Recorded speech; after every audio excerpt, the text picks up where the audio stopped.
देखिए आज super Sunday है और शाम 7:15 का वो वक्त होगा जब तीसरी बार प्रधानमंत्री पद की शपथ लेंगे नरेंद्र मोदी। शपथ ग्रहण को लेकर तैयारियां सभी राष्ट्रपति भवन में हो चुकी हैं पूरी। साथ ही साथ जो सांसद जिन्हें मंत्री बनाया जाएगा, जिन्हें मंत्री पद की शपथ दिलवाई जाएगी, उनको फोन कॉल्स भी पहुंचने शुरू हो गए हैं और लगातार सुबह 6 बजे से ही आप मां कवरेज इंडिया न्यूज पर देख रहे हैं। एक एक वो नाम अलग अलग राज्यों से जिन्हें शपथ दिलवाई जाएगी वो हम आपको बता रहे हैं। और देखिए जल्दी से आपको ग्राफिक्स के जरिए बता देते हैं मोदी 3.0 का शपथ ग्रहण समारोह जब होगा तो कौन कौन से वो चेहरे होंगे जिन्हें मंत्री बनाया जाएगा। बीजेपी कोटे से कौन कौन होगा ये आप जानिए। पहली लाइन में बीजेपी कोटे से जो संभावित मंत्री हैं वो हम आपको बता रहे हैं। राजनाथ सिंह, नितिन गडकरी, प्रहलाद जोशी, अर्जुन राम मेघवाल, एलजेपी-आर से चिराग पासवान, साथ ही साथ जेडीयू से रामनाथ ठाकुर, हम से जीतन राम मांझी, जेडीएस से कुमार स्वामी, जिन्हें फोन कॉल पहुंच चुका है। ये पुख्ता जानकारी है और हम आपको बता रहे हैं ये वो नाम जिन्हें फोन कॉल्स पहुंच चुके हैं।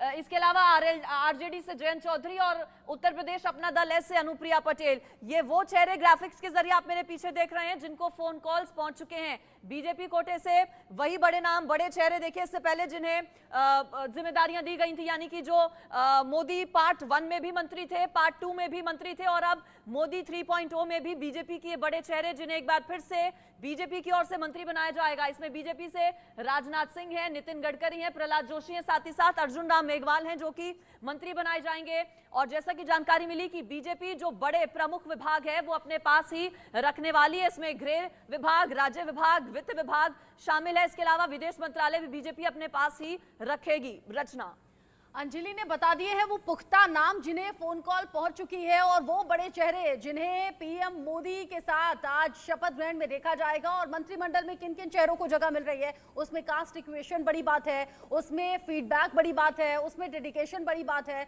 और कई ऐसे चेहरे हैं जिन्हें रिपीट किया जा रहा है इस बार भी, और कई ऐसे चेहरे जो युवा चेहरे हैं जिन्हें पहली बार आप देखेंगे। साथ ही साथ महिला चेहरे भी इसमें मौजूद रहेंगे। अंजलि ने तमाम नाम गिनवा दिए, लेकिन राकेश कुमार सिंह मेरे साथ मौजूद हैं, साथ ही साथ मेरे सीनियर कुलीग भी हैं और बीजेपी को लगातार वो कवर करते रहे हैं, लंबा अनुभव उनका है। और अभी यहाँ बैठे बैठे उन्होंने बता दिया है कुछ नाम ऐसे हैं जिन्हें फोन कॉल गया है और अभी हमारी लिस्ट में नहीं है। राकेश, तो ऐड करवा दीजिए कौन कौन है वो नाम। देखिए रवनीत सिंह बिट्टू हैं जो कि पंजाब से आते हैं। वे जो हैं प्रधानमंत्री द्वारा बुलाए गए टी पार्टी में वहां पर शामिल होने के लिए पहुंच चुके हैं। प्रधानमंत्री ने जो संभावित चेहरे हैं उनको वहां पर चाय के लिए बुलाया है। जितिन प्रसाद जो कि उत्तर प्रदेश से जो हैं चुनकर आए हैं, वे भी जो हैं प्रधानमंत्री द्वारा बुलाई गई टी में वे शामिल होने के लिए पहुंच गए हैं। 7LKM प्रधानमंत्री के सरकारी आवास। और दो और चेहरे हैं जो काफ़ी अहम हैं। जिस तरह से अजय टम्टा जो कि उत्तराखंड से आते हैं, वहाँ से किसी और का नाम चल रहा था, लेकिन अजय टम्टा जो है वहाँ से बाजी मारते हुए दिख रहे हैं। अभी जो है 7LKM में वो पहुंचे हैं। तमाम बड़े चेहरे के जिक्र, रवनीत बिट्टू का नाम बहुत ज्यादा हैरान कर रहा है। ये तो सरप्राइजिंग एलिमेंट हो गया जो लगातार मोदी की एक आदत कही जाती है, ये कहिए कि पीएम मोदी का चिरपरिचित अंदाज है, सरप्राइज वो जरूर देते हैं। रवनीत बिट्टू भी ऐसा ही नाम है। देखिए सरप्राइज एलिमेंट ही था। जब मेरे पास जानकारी आई तो मुझे लगा कि नहीं अभी थोड़ा सा वेट करना चाहिए। जब उनकी काफिला वहां पहुंचती है तब उनके एक आया कि जीतने वाले को बाजीगर कहते हैं, मुझे ऐसा लग रहा है। सही कहा, क्योंकि प्रधानमंत्री नरेंद्र मोदी ने जब एनडीए का नेता चुना गया था तब उन्होंने कहा था कि ब्रेकिंग न्यूज से आप सतर्क रहिएगा, उसके चक्कर में मत पड़िएगा। तो लोग जो है उसके लेकर दबा कर कई 3-4 मंत्री तो ऐसे हैं जिनको रिपीट किया गया है, लेकिन उन्होंने कहा कि नहीं अभी थोड़ा सा रुकिए।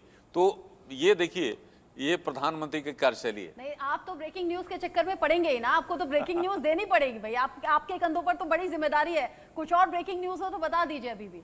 नहीं देखिए अभी हमारे पास यही है कि टी जो प्रधानमंत्री द्वारा जो संभावित मंत्रियों को जो बुलाई गई थी वो शुरू हो गया है और प्रधानमंत्री अभी चर्चा कर रहे हैं। उसमें आपने देखा कि राजनाथ सिंह हैं, केंद्रीय गृह मंत्री हैं, इसके अलावा पीयूष गोयल हैं, निर्मला सीतारमण हैं। तमाम जो पुराने चेहरे हैं, जो कि कई चेहरे जिनका जिक्र कर रहा हूं उनको रिपीट किया। अश्विनी वैष्णव हैं। अश्विनी वैष्णव की तो इतनी जिम्मेवारी दी गई थी कि जब एनडीए के जब दल का नेता चुना गया था, प्रधानमंत्री नरेंद्र मोदी को चुना गया था, तो उस समय जो नेताओं की कौन नेता किस गाड़ी में बैठ के जाएगा, पूरी उनको जिम्मेदारी दी गई थी कि ताकि जो है राष्ट्रपति भवन पहुंचकर जो अपना समर्थन पत्र देखें, जो मैंने आपको फेसबुक लाइव पर किया था और वो हिट किया था, बिल्कुल हैशटैग पीएम बोलेंगे। आपने तो मुझे सुबह सुबह बता दिया था कि भाई किन किन का कॉल आ रहा है, और आपने अभी शो शुरू होने से पहले बता दिया कि भाई इन इन नाम को ऐड कर लो, और कई तो इसमें सरप्राइजिंग एलिमेंट भी हैं। लेकिन साथ ही साथ राहुल लाल जी और चांदनी भी मेरे साथ में जुड़े हुए हैं। जो अभी टी पार्टी चल रही होगी, अब हम देख रहे हैं ना पीएम मोदी, हालांकि बार बार राकेश के मुंह से भी ऐसा निकलता है, राजनाथ सिंह के आगे रक्षा मंत्री जुड़ जाता है, अमित शाह के आगे गृह मंत्री जुड़ा जाता है, और नरेंद्र मोदी को हमें पीएम जोड़कर ही बोलने की आदत हो गई है, हालांकि शाम में शपथ होनी है। लेकिन राहुल लाल जी, नरेंद्र मोदी जिनके आगे चाय जरूर रह रहकर जुड़ जाता है, कभी चाय वाला की तरह जुड़ जाता है, कभी चाय पर चर्चा की तरह जुड़ जाता है, अभी ये जो टी पार्टी चल रही होगी, क्या बात हो रही होगी, सिर्फ बधाई या कुछ और? हमें लग रहा है कि देखिए, प्रधानमंत्री चूंकि इस समय अपने मंत्रिमंडल जो तीसरे सरकार कार्यकाल में उनका मंत्रिमंडल बनना है। सुबह से मैं इन तस्वीरों पर बात करना चाहती थी, इन तस्वीरों पर भी बात कर दीजिए, ठीक आपके बराबर में चल रही है, चिराग पासवान को जैसे दुलाल रहे हैं नरेंद्र मोदी, इसका मतलब क्या है? और बाकी टी पार्टी देखिए, चिराग पासवान को लेकर स्पष्ट रूप से उनको जो दुलार प्यार काफी मिल रहा है, वो संकेत सीधे सीधे ये है कि थोड़े चिराग पासवान में भी थोड़ी नाराजगी थी। हालांकि उनको उन्होंने कभी प्रकट नहीं किया, उन्होंने सदैव प्रधानमंत्री का भक्त ही बताया, लेकिन जो पिछला कार्यकाल रहा, पिछले अवधि में वहां पे उनके चाचा को जरूर मंत्रिमंडल में स्थान मिला, लेकिन उन्हें मंत्रिमंडल में स्थान नहीं मिला था। और एन वक्त पे चुनाव से पहले चाचा जो है कि वो एनडीए से बाहर हुए और चिराग पासवान एनडीए के भीतर हुए, और उन्होंने स्ट्राइक रेट जो उनका रहा, 5 टिकट चिराग पासवान को प्राप्त हुए और उन्होंने 5 के 5 जो है वो जिताए भी उन्होंने, समर्पित कर दिए। हाँ बिल्कुल, उन्होंने समर्पित किया। अब देखिए एक चीज और, जदयू की भी की तरफ से भी डिमांड में रेल मंत्रालय शामिल है। बिहार के नेताओं में रेल मंत्रालय का काफी ज्यादा क्रेज होता है। चिराग पासवान के पिताजी भी जो है कि वो रेल मंत्रालय, रामविलास पासवान भी जो है कि वो रेल मंत्रालय चलाते हुए रहे हैं वो। तो ऐसे स्थिति में क्या चिराग पासवान ने भी रेल मंत्रालय की कुछ डिमांड रखी है, या फिर प्रधानमंत्री के दुलार प्यार से ये संकेत मिलता है कि वो उन्हें रेल मंत्रालय उनको देने वाले हैं, या फिर उन्हें किस, चूंकि वो 5 सांसद हैं उनके। इस बात को मुझे लगता है राकेश और ज्यादा डिटेल में बताएंगे, क्योंकि राकेश बता रहे थे नरेंद्र मोदी ने कह दिया ना तो ब्रेकिंग न्यूज के चक्कर में पड़ना, ना अफवाहों के चक्कर में पड़ना। हमने तो भाई ब्रेकिंग यही चलाई थी कि बिना किसी शर्त के समर्थन मिला है सभी पार्टियों की तरफ से। ये कैसी चर्चा कर रहे हैं, रेल मंत्रालय मांग लिया? नहीं, देखिए ऐसा है कि कोई भी जो गठबंधन के घटक दल हैं, किसी ने भी, आप टीडीपी की बात सुन लीजिए, जेडीयू की बात सुन लीजिए, किसी ने भी शर्तें नहीं रखी है, बिना शर्त समर्थन दिया गया है। और जहां तक चिराग की बात है, चिराग से मैं कल भी मिला था, चिराग ने साफ तौर पे कहा था कि जो प्रधानमंत्री का ये विशेषाधिकार है, जो चाहें वो दें, लेकिन इनकी ओर से मेरे को जहां तक पता है रचना, तो इसकी ओर से मैं आश्वस्त कर सकता हूं कि चिराग की ओर से कोई शर्त नहीं रखा गया होगा कि हमको ये मंत्रालय चाहिए। आप जिस तरह से तस्वीरें और प्रधानमंत्री के अपने आप को कहते हैं कि मैं उनका हनुमान हूं, तो ये साफ तौर पर समझ सकते हैं कि जो तस्वीरें हैं और खास तौर पर नाम है हनुमान का, वो तो फुल डेडिकेशन में आता है, फुल समर्पित आता है। और चिराग पासवान की जो अलग अलग तस्वीरें हैं, लेकिन यही डेडिकेशन की बात हम लोग नीतीश कुमार जी पे नहीं कर सकते। वो जो बयान दे रहे हैं सार्वजनिक तौर पे, जब वो बहुत अस्थायी होके भाव पे ये बयान दें कि मैं बिल्कुल जुड़ा हुआ हूं यहीं पे, तो फिर उसी समय उनके ऊपर शंका की निगाहें चली जाती हैं। वो कस्में खाते हैं, वो कहते हैं अब हम जीवन भर के लिए यहीं पर हैं। लेकिन ऐसी ही कस्में आरजेडी के साथ भी खा ली थी। मैं वही बोला, जब वो कसम खाते हैं, जब वो कहते हैं मिट्टी में मिल जाऊंगा लेकिन दूसरे खेमे में नहीं जाऊंगा, और उसके कुछ दिन बाद ही चले जाते हैं। तो एक तरह से चिराग पासवान को लेकर मैं भी मानता हूं कि लंबे समय तक उनको चाहे पद मिला या ना मिला, केंद्रीय मंत्रिमंडल में वो रहे, उनके चाचा को स्थान दिया गया, उन्हें नहीं दिया गया, लेकिन वो प्रधानमंत्री के भक्त वो बने हुए रहे, वो लगातार हनुमान भक्त अपने आप को कहते रहे। लेकिन नीतीश कुमार को लेके हम लोग ये दावे नहीं कर सकते। तो राजनीति में देखिए, तमाम नेता से अगर हम लोग सामने से पूछेंगे कि क्या आप कोई मांग रख रहे हैं, तो वो नहीं कहेंगे कि हम कोई मांग रख रहे हैं। लेकिन राहुल जी ये ध्यान रखना होगा कि इसका प्रतिफल जो है इनको मंत्रालय में आपको दिखेगा। जो इन्होंने अपना जिस तरह से उनको चाचा को बनाया गया, उनको कैबिनेट पशुपति पारस को, और कई चीजें सेक्रीफाइस की उन्होंने, उसको उनका प्रतिफल आपको इस मंत्रिमंडल में आप कह रहे हैं सेवा का फल मीठा होता है, लेकिन मीठा चांदनी किस तरीके से होगा? क्या आज के शपथ ग्रहण में आप महिलाओं की अच्छी खासी हिस्सेदारी देख रही हैं? क्या उम्मीद कर रही हैं? जी एक्चुअली मैं कर तो रही हूँ आज की शपथ में, लेकिन जैसे आज की ओथ सेरेमनी में सारे मंत्री पद नहीं दिए जाएंगे, कुछ ही मंत्री पद दिए जाएंगे, कुछ ही मिनिस्ट्रीज का डिक्लेरेशन किया जाएगा।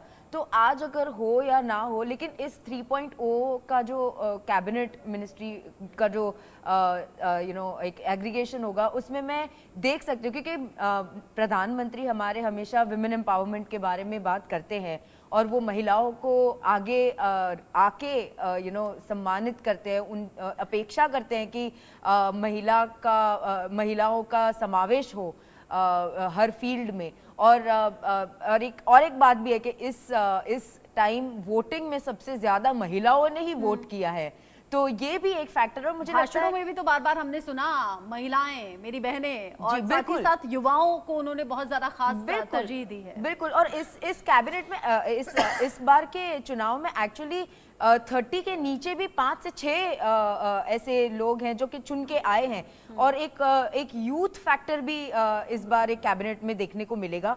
और जहां तक कि ये बात है कि लोगों ने ये मिनिस्ट्री मांगी है या नहीं मांगी, मैं कह रही हूँ मांग भी अगर करी है तो इसमें कोई गलत बात नहीं है।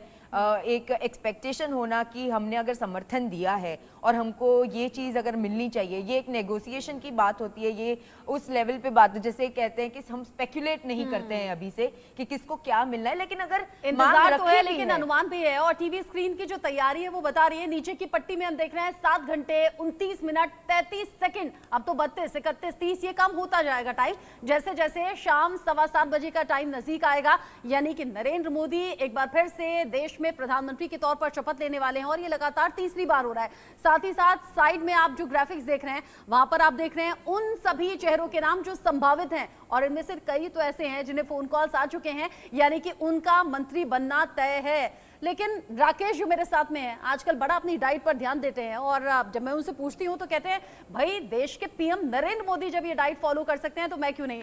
वो योग साधना करते हैं, वो डाइट फॉलो करते हैं, कुछ भी तला भुना या ऐसा कुछ नहीं खाते, लाइट भोजन करते हैं, बड़े विचारों से आप इंस्पायर हैं। लेकिन आज शाम 7:15 बजे को लेकर आपकी अपनी खास तैयारी क्या है?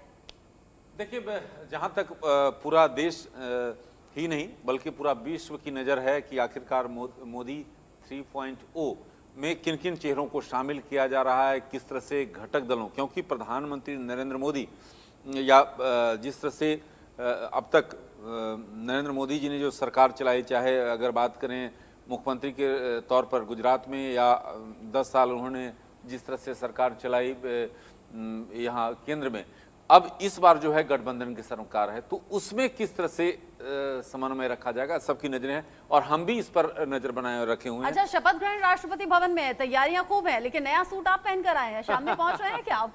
अरे नहीं, देखिए ये नया सूट नहीं है, लेकिन खास तौर पर चमक तो रहा है और चेहरे की चमक भी बढ़ी हुई है। देखिए रचना, आपने साफ तौर पे कहा था, मैं स्टूडियो में आना नहीं चाह रहा था, लेकिन आपने कहा नहीं स्टूडियो में आना होगा और आज का दिन काफ़ी अहम है और मुझे वहाँ अपने ऑफिस से बहुत चीज़ कोऑर्डिनेट लगातार करना है, कहाँ पर मूवमेंट हो रहा है, कहाँ पर हम इंटरव्यू कर सकते हैं। देखिए ITV नेटवर्क पहला चैनल था जो कि रामनाथ ठाकुर को ऑन कैमरे पर हमने पकड़ा और उन्होंने कहा कि हाँ हमें मिल गया है, हमारे पास आ गया फोन, भाई मैं तो शपथ ले रहा हूं। अच्छा, हरियाणा से भी 2 नाम कंफर्म हो गए हैं, आप अपनी टीम के साथ लगातार कोऑर्डिनेट कर रहे हैं, एक तो मनोहर लाल और एक राव इंद्रजीत सिंह, 2 नाम कंफर्म है जिन्हें फोन कॉल जा चुका है। और ऐसे एक एक करके जो नाम कंफर्म हो रहे हैं हम लगातार टीवी स्क्रीन पर ग्राफिक्स के जरिए उन्हें दिखा भी रहे हैं, बता भी रहे हैं। लेकिन इस बार ये भी समझना होगा कि बीजेपी ने अकेले बहुमत पर सरकार नहीं बनाई है जैसे 2014 और 2019 में बनाई। राहुल जी, इस बार तो बनी है मिली जुली सरकार, कई मीम्स भी इसको लेकर चल रहे हैं, आपने भी देखे होंगे शायद सोशल मीडिया पर। देखिए, मिली जुली सरकार है, और जो अभी जिसके बारे में बात हो रही थी कि प्रधानमंत्री जी को आदत नहीं है प्रचंड बहुमत वाली सरकारें ही उन्होंने चलाई हैं, लेकिन प्रधानमंत्री जिस तरह से सुबह सुबह अटल बिहारी वाजपेयी को वहाँ पे जाते हैं, श्रद्धांजलि देते हैं उन्हें, तो कहीं न कहीं वो संकेत दे रहे हैं कि वो अटल बिहारी वाजपेयी के मूल्यों पे चलने की अब तैयारी कर रहे हैं। अगर प्रधानमंत्री उन्हीं मूल्यों पे तैयारी करेंगे तो हमें लग रहा है कि तब तो उन्हें कोई दिक्कत नहीं होगी, लेकिन अगर वो थोड़े भी पुराने फॉर्म में आएंगे तो फिर उन्हें सरकार चलाने में होगी, तब उन्हें परेशानी हो जाएगी। और टीडीपी को लेके हम लोग तमाम ये बात करते हैं कि अलग अलग क्षेत्रीय दल जो है कि वो मंत्रालयों की मांग करते हैं, लेकिन टीडीपी की एक पुरानी जो है कि अगर हम लोग देखें, अच्छा, टीडीपी और जेडीयू में हम ऐसा ना हो उलझे रह जाएं और कई ब्रेकिंग न्यूज हमसे छूट जाएं। इस वक्त बहुत सी बड़ी खबरें हैं, शहबाज के पास हैं। शहबाज, क्या है बड़ी खबर? देखिए जिस तरीके से मोदी 3.0 को लेकर लगातार इंडिया न्यूज ने तैयारी की हुई है और हम आपको बता रहे हैं कि किन किन के पास फोन गया है, क्योंकि सबसे पहले तो यही संभावनाएं होती है कि किन किन के पास गया है। बड़ी खबर ये मिल रही है, मोदी कैबिनेट के संभावित मंत्रियों को फोन आना शुरू हो गया है और कई ऐसे मंत्री हैं जिनको फोन गया है। इसमें सबसे पहला नाम है अमित शाह, राजनाथ सिंह, नितिन गडकरी फिर से मंत्री बनेंगे। सूत्रों के हवाले से इस वक्त की सबसे बड़ी खबर आपको बता रहे हैं, टीडीपी से राम मोहन नायडू मंत्री बनने जा रहे हैं, यह सूत्रों के हवाले से खबर है। एक और बड़ी खबर जो जानकारी मिल रही है उसके मुताबिक ये कहा जा रहा है कि शपथ लेने के लिए राम मोहन यादव को फोन आया है। और एक चीज और समझ में आपको बता दें यहाँ पर कि टीडीपी से डॉक्टर चंद्रशेखर को भी फोन गया है, यानी कि अलग अलग जो इनके जो अलायंस पार्टनर हैं उनको फोन गया है। जेडीएस से अजय कुमार स्वामी को भी फोन गया है, ये सूत्र बता रहे हैं। और जेडीयू से ललन सिंह, रामनाथ ठाकुर को फोन गया है। सूत्रों के हवाले से इस वक्त ये बड़ी खबर मिल रही है। और साथ ही साथ जो सर्बानंद सोनोवाल है, विप्लव देव है, उनको भी शपथ के लिए आमंत्रित किया गया है, फोन गया है इनके पास। सूत्रों के हवाले से खबर मिल रही है। देखिए ज्योतिरादित्य सिंधिया मध्य प्रदेश के अंदर बड़ा चेहरा है, उनको भी एक बार फिर से फोन गया है। पीएम के आवास पर थोड़ी देर में चाय पार्टी होने जा रही है और इसके लिए तमाम तैयारियां की गई है। शपथ ग्रहण से पहले मंत्रियों से मिलने के लिए जो तैयारियां है वो देखने को मिल रही है। पीएम मोदी खुद उनसे मिलेंगे, चर्चा करेंगे, चाय पर चर्चा होगी और संभावित मंत्रियों के साथ नरेंद्र मोदी की यह बैठक होने जा रही है। आपको यह भी बता दें रचना कि जिस तरीके से अमित शाह हो, जेपी नड्डा हो, ये लोग जो है आवास पर पहुंचे हुए हैं प्रधानमंत्री नरेंद्र मोदी के। और इसके अलावा मनोहर लाल, अनुप्रिया पटेल जो है पीएम आवास पर पहुंच गई है। सबसे अहम बात यह है कि निर्मला सीतारमण, चिराग पासवान भी पहुंच गए हैं। हमारे साथ हमारे जितने भी कलीग्स हैं वो भी जुड़े हुए हैं। एक बार फिर से रुक करते हैं अंजलि का। बिल्कुल, तो शाहबाज बड़ी जानकारियां हमें पहुंचा रहे हैं। मोदी 3.0 में कौन कौन सा बड़ा चेहरा रहने वाला है, किन किन के पास फोन कॉल्स पहुंच गए हैं, ये शाहबाज ने हमें बताया। न्यूज रूम का मैं रुख करती हूँ। न्यूज रूम से मेरे साथ उदय जुड़ गए हैं, हमारे सहयोगी। उदय, आपके पास क्या ब्रेकिंग न्यूज है, कोई और अपडेट मिला क्या? क्या कोई ऐसे भी नाम हैं जिनकी चर्चा चल रही थी लेकिन अभी तक फोन कॉल नहीं पहुंचा? जी बिल्कुल, तमाम वो नाम हैं, मगर मैं आपको बताना चाहूँगा अंजलि, पहले कुछ नाम जिनकी चर्चा नहीं थी वो हैं, दो नाम ऐसे जो सामने आए हैं। एक है रवनीत सिंह बिट्टू का, उनकी चर्चा बिल्कुल नहीं चल रही थी क्योंकि वो लुधियाना से चुनाव हार गए थे। हालांकि बड़े चेहरा हैं, जाने माने चेहरा हैं, कांग्रेस पार्टी के सांसद थे, बीजेपी में आए चुनाव से पहले, मगर वो चुनाव हार गए थे कांग्रेस के पंजाब अध्यक्ष से। मगर वह भी पहुंचे हैं क्योंकि पंजाब का एक चेहरा शामिल होने वाला था, ऐसे सूत्रों ने जानकारी दी। तो वो चेहरा रवनीत सिंह बिट्टू होगा, ये किसी ने उम्मीद नहीं की थी, मगर बिल्कुल ये सरप्राइजिंग एलिमेंट है उदय। साथ ही साथ ये वजह, इसके पीछे की वजह क्या, चूंकि रवनीत सिंह बिट्टू इन चुनावों के दौरान ही बीजेपी में आए थे कांग्रेस का साथ छोड़कर, और यहाँ पर पार्टी आला कमान की ओर से अपने किसी पुराने नेता पर ना भरोसा जताकर नए चेहरे पर, जो कि हाल ही में कांग्रेस से आए हैं बीजेपी में, उन पर भरोसा जताया जा रहा है। उन्हें मंत्रिमंडल में जगह दी जा रही है, जबकि हारे हैं वो, जीते भी नहीं है। जी बिल्कुल, क्योंकि सूत्र हमें बता रहे हैं युवा चेहरा हैं, उनकी पकड़ लुधियाना में ही नहीं पंजाब की बाकी सीटों पर भी है। सिख चेहरा है जो जरूरी है मोदी सरकार के लिए। और कहीं ना कहीं मैं आपको बता दूं अंजलि कि क्योंकि पंजाब में भी प्रधानमंत्री नरेंद्र मोदी का लक्ष्य है कि बीजेपी का वोट शेयर बढ़ाया जाए, कि बीजेपी का वोट शेयर जो है वो प्रधानमंत्री नरेंद्र मोदी ने भी 10 साल का लक्ष्य दे दिया है पंजाब में कि 10 साल के भीतर पंजाब में बीजेपी की सरकार होनी चाहिए, क्योंकि इससे पहले हर बार चुनाव में गठबंधन होता था बीजेपी का अकाली दल के संग। इस बार निर्णय लिया गया कि अकेले लड़ा जाए। दूसरा मैं चौंकाने वाला नाम आपको बताना चाहूंगा हर्ष मल्होत्रा का। हर्ष मल्होत्रा नाम की भी चर्चा कहीं नहीं हुई थी पिछले 48 घंटे में, और ये लगता है बीजेपी के दिल्ली के कैंडिडेट होंगे जो निकल कर आएंगे और मोदी सरकार में आज शामिल होंगे। पूर्वी दिल्ली से ये चुनाव लड़े थे, अच्छे मार्जिन से जीते हैं, मेयर रह चुके हैं दिल्ली के, और कहीं ना कहीं इनकी साफ छवि है, क्लीन छवि है, जमीन से जुड़े हुए नेता हैं। तो ये भी दो इंटरेस्टिंग नाम हैं जिनकी चर्चा नहीं हो रही थी। मैं आपको एक और बात बता दूं कि युवा चेहरे भी दिखने को मिल रहे हैं मोदी सरकार 3.0 में। जितिन प्रसाद दिखने को मिल रहे हैं, राम मोहन नायडू दिखने को मिल रहे हैं, जयंत चौधरी दिखने को मिल रहे हैं। ये कुछ युवा चेहरे हैं जो सामने निकल कर आ रहे हैं इस बार। आपने चूंकि हर्ष मल्होत्रा का जिक्र किया, पूर्वी दिल्ली से जीत कर आए हैं, इनको फोन कॉल क्या पहुंच चुका है? और दिल्ली से और कौन कौन से चेहरे, क्या बांसुरी स्वराज को फोन कॉल पहुंचा? दिल्ली से बताया जा रहा था कि रामवीर सिंह विधुड़ी को भी कैबिनेट में शामिल किया जा सकता है। दिल्ली को लेकर और अपडेट क्या? अभी तक अंजलि कोई और नाम नहीं उभर के आया है दिल्ली से, सिर्फ हर्ष मल्होत्रा का नाम आया है। मगर मैं